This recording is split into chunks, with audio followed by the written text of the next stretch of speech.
Hi friends, welcome to Anand social ed channel. ఈ వీడియోలో ఇప్పుడే మరొక ముఖ్యమైన అప్డేట్తో మేము ముందుకు వచ్చాను. దానికి సంబంధించిన పూర్తి వివరాలు కూడా మీకు ఎక్స్ప్లెయిన్ చేస్తాను.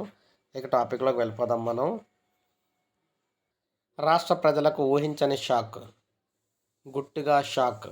ఏడాదిలో 2,600 కోట్ల భారం. వైకాపా హయాంలో వేరువేరు పేర్లతో 3 సార్లు విద్యుత్ ఛార్జీల పెంపు. సో పేదల బిల్లుల్లో 60% పైగా పెరుగుదల. రాష్ట్ర ప్రభుత్వం గత ఏడాదిన్నరలోనే 3 సార్లు విద్యుత్ ఛార్జీలు పెంచింది. అధికారికంగా పెంచింది ఒక్కసారి అయినా వేరువేరు పేర్లతో భారాలైతే మోపింది. ఇది సామాన్య మధ్యతరగతి విద్యుత్ వినియోగదారులపైన అధికంగా అయితే పడిందనమాట.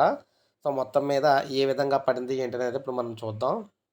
2022 మార్చి వరకు అమల్లో ఉన్న టారిఫ్లు అయితే ఇవన్నమాట. కేటగిరీ ఏలో 50 యూనిట్ల వరకు రూపాయి 45 పైసలు, 175 యూనిట్ల వరకు రూ.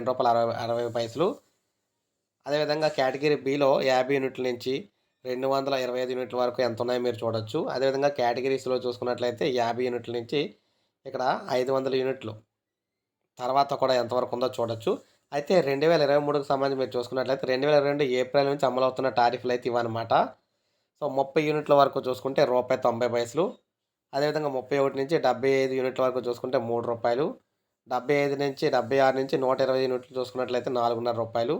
సో ఈ విధంగా అయితే భారం పెంచడం అయితే జరిగిందనమాట. 400 యూనిట్ల తర్వాత అయితే దాదాపు రూ. 10 దగ్గరలో అయితే ఉన్నాయి. సో ఈ విధంగా భారీగా అయితే పెంపు అయితే ఉంది.